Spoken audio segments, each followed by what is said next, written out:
Bonjour, ici Patrick Pierrat. Voici l'essentiel des nouvelles économiques et financières à connaître ce matin. Des pirates se sont attaqués au site web de plusieurs aéroports américains, dont ceux de New York, Chicago et Los Angeles. Leurs sites ont dû être mis brièvement hors service hier. Ils ont été victimes du groupe de pirates pro-russes Killnet, qui avait invité ses partisans à provoquer une attaque par déni de service. Une attaque qui consiste à perturber un système informatique en le submergeant de messages ou de requêtes. La présidente par intérim du conseil d'administration de Hockey Canada, Andrea Skinner, a démissionné samedi. Son départ survient après que plusieurs commanditaires majeurs ont interrompu ou suspendu leur collaboration avec Hockey Canada, dont le dernier en date, Nike, vendredi dernier. À compter du 15 novembre et jusqu'à la fin de l'an prochain, les étudiants postsecondaires étrangers seront autorisés à travailler plus longtemps hors de leur campus que la limite maximale de 20 heures par semaine qui leur était imposée jusqu'à présent. Cette mesure pourrait contribuer un peu à réduire la pénurie de main-d'œuvre qui affecte l'économie canadienne. Il y a actuellement plus de 500 000 étudiants étrangers au Canada, selon le gouvernement fédéral. L'inflation du prix des aliments devrait bientôt commencer à ralentir parce que les récoltes ont été raisonnablement bonnes au Canada et dans plusieurs autres pays.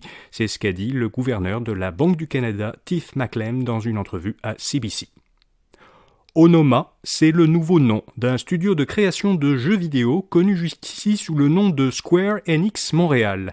Fondé il y a 11 ans, ce studio s'était notamment fait connaître pour ses jeux Lara Croft Go et Hitman Sniper.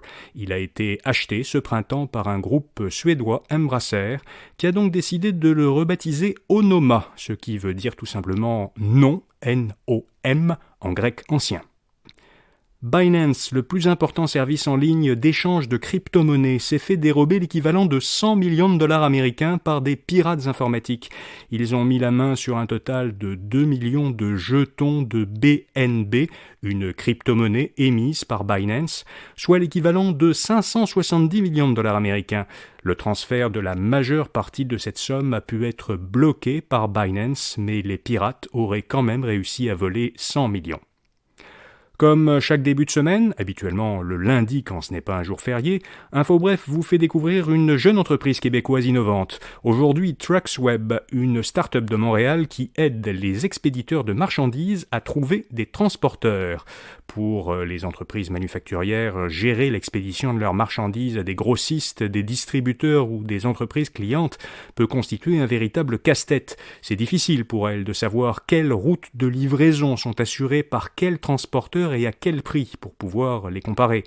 Pour obtenir cette information, elles doivent habituellement passer par des courtiers en fret routier. La solution que propose TrucksWeb est de remplacer le courtier par un service logiciel qui met directement en relation expéditeur et transporteur. C'est un peu comme un Airbnb du transport commercial, selon la présentation qu'en fait son fondateur.